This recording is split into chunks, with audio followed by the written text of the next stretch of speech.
Abandoned soul. Bill Butcher moved to Florida from New York in the early 2000s for retirement and was fortunate to purchase cheap land to build a house on. At the back of the lot, there was an old RV or motorhome which was sun-bleached, gutted and abandoned. Bill had it hauled off and demolished without even checking its interior. While not caring what was inside the vehicle, he also didn't know to whom it had belonged at some point in time and never bothered to find out. He just wanted the derelict vehicle off his property. After Bill had built his house on the land, things went wrong straight away. Tools vanished, wiring failed without explanation. The foreman joked that the ground was cursed, and Bill laughed along, never taking the situation seriously. But within the first 6 months of living in that house, the initial signs of the presence came quietly in the form of footsteps in the hallway at night. The slow, even footsteps were too heavy to be imagined. Then came the knocking, 2 slow taps at his bedroom door every night at around 2 a.m. It was always 2 and always when he was alone. Then Bill saw him. A dark figure was standing silently in the corner of his room, not moving or speaking, until it did, but then the ghost's voice wasn't a voice but broken and distorted, sounding like someone drowning in static. Bill only caught one word, what he thought was clamour. After that, the presence visited more often, almost daily. On one occasion, arriving home, Bill saw it standing behind the living room window inside the house, before he'd even turned off the car engine. It always brought the same smell of cigarette smoke, like someone had been chain smoking in his walls, although no one smokes in his house. 3 times Bill woke up with the entity standing there again in the same corner and with the same stillness, and each time it tried to speak. However, all that came out from its mouth was the sound of a horse trotting. Clop, clop, clop, clop. It was like it was broken or remembering something that it couldn't explain. At one stage, Bill brought a psychic into the home, someone recommended by a close friend since college. According to her, the spirit, ghost or whatever preferred his room because it overlooked the front yard where the camper had been located. She said that the entity appeared very old and very wrinkled, with almost like a distorted face. Stretchable is how she described it. She said that it was small in stature, perhaps 5'6", and had no teeth, giving it a sunken-in facial expression, that it had a cigarette in its mouth and wore a ripped Kiss t-shirt. She told Bill the entity was riddled with anger and hatred and was scared to move on to the next realm because of the life it had lived. He showed her an image of himself being trussed and thrown off a bridge. Not long after the psychic's visit, Bill did some investigative research and found out that the abandoned RV had been occupied by a homeless man who had disappeared almost a decade earlier. The stories swirling around his disappearance were that he had conned people out of some money to support his drug habit. Diabolical horror. Ashley calls the being that she encountered a godless entity that was surely demonic and asks if anyone can shed light on a traumatic experience she had in early 2018. The absolutely real and terrifying encounter has left her with an everlasting fear of being alone in the dark ever since then. In September 2017, Ashley moved from North Yorkshire and into a tiny late Victorian cottage in the north of England with her young daughter. She had already had several paranormal experiences, some dark, in her previous Georgian house over the years, and therefore felt herself quite robust and not easily frightened. However, 1 year in, she had a terrifying encounter with an entity that left her scarred. In late January 2018, after dropping her daughter off at junior school, she returned to sleep in her bedroom due to having a migraine. This room always felt chilled, even with 2 dehumidifiers and heaters on full blast, and on the day of the event she took 2 low-dose codeine for her migraine, her meds regime for many years without any similar experiences. The whole episode lasted for only a matter of minutes and began around 11:30 a.m. She had been asleep for around 2 hours, in pitch darkness as she could only sleep in the dark, and her first awareness as she awoke was of being suspended in mid-air on her back horizontally and being filled with a vast wave of energy charging throughout every fibre in her body from head to toe. The intense energy pulsated and gave her what she could only describe as ecstatic bliss on every level, spiritual, mental and physical. As she came around further, she realised she was actually lying on her side in the bed and holding onto a hand with long human fingers that she clasped tightly. Most terrifying of all, however, was that she became aware of a very heavy weight spooning her from behind in a vice-like grip.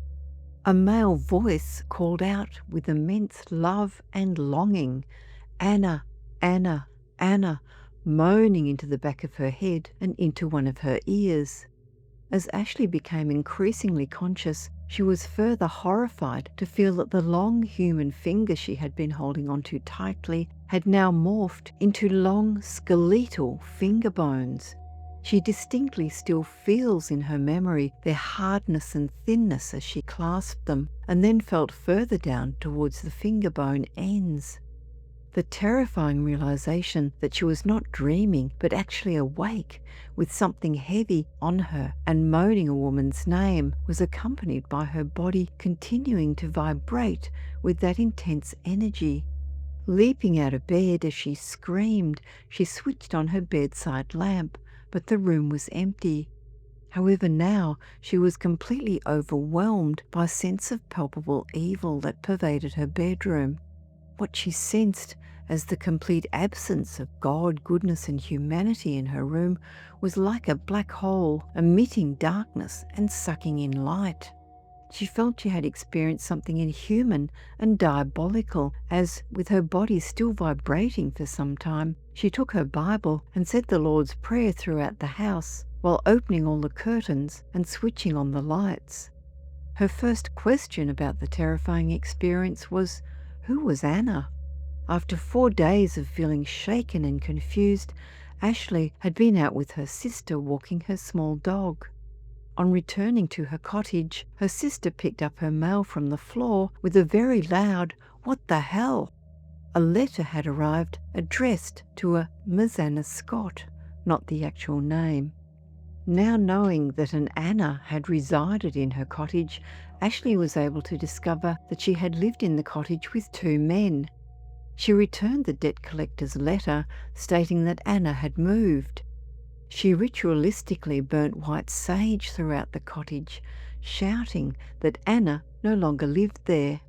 While she had no other experiences of that entity before moving out of the cottage, the experience left Ashley with a profound fear of the dark when there alone, to this day continuing to keep a tea light burning. For 6 months after the event, she did not sleep at night before 4 a.m. and was exhausted. A friend who works in forensic law and witness evidential statements is not only flummoxed but also terrified by her experience. In short, he absolutely concluded that she had an inexplicable paranormal experience with an entity that could not be rationalized away. Ashley has come to believe that Anna was the object of that entity's desires and that she was simply a mistaken identity and both emotionally and spiritually vulnerable during her migraine.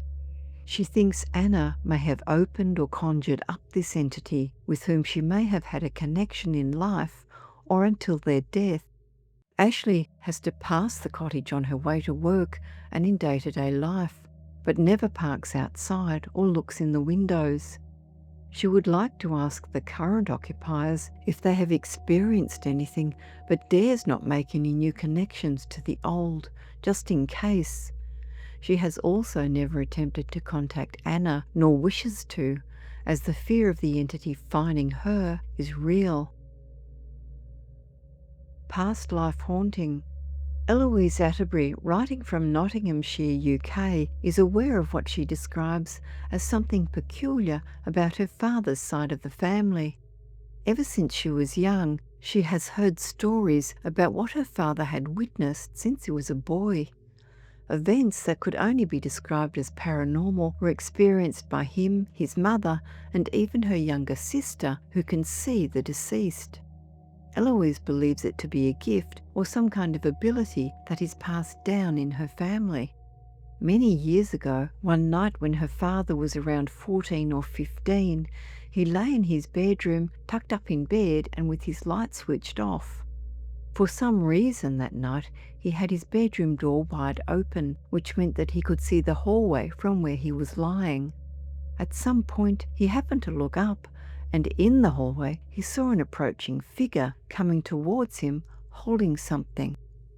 As the figure came closer, Eloise's father could only describe it as a Victorian maid, wearing a dress and apron with a bonnet on her head and blonde hair in a ponytail.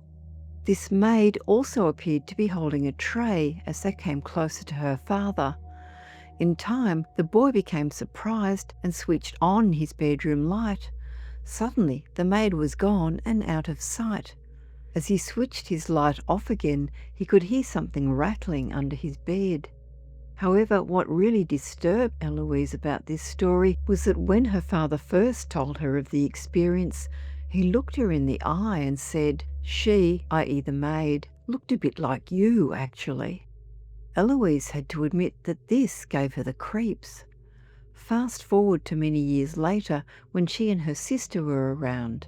Eloise's sister was wide awake in Eloise's bed as she couldn't sleep that night, so she had got into bed with Eloise, who at that point was fast asleep, when her sister happened to look across the room in the darkness, where she then spotted a glowing figure beside Eloise's dressing table.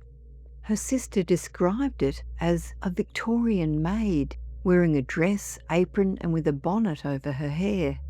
Eerily, the figure was touching Eloise's objects on her dressing table. A few days later, when her sister was telling the family about this experience, she then looked at Eloise and with curiosity in her eyes said, she looked a bit like you. At that moment in time, Eloise's mind snapped to a conclusion. Surely if both of her family members were seeing similar things in different houses, then maybe this maid was somehow connected to those in the family. At first she thought the apparition may be some kind of family spirit guide, but also couldn't help but wonder why this maid appeared to look like her, especially to more than one person. She was even surprised by the fact that they had seen a, quote, Victorian maid as since her childhood. Eloise had always loved history and had been especially fascinated by the Victorian era.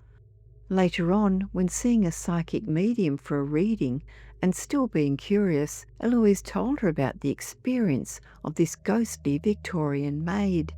She described all the details that her father and sister had reported, including that this maid shared a similar appearance to herself. In response, the medium, who was also a past life regressionist, suggested that it more than likely represented a past life experience.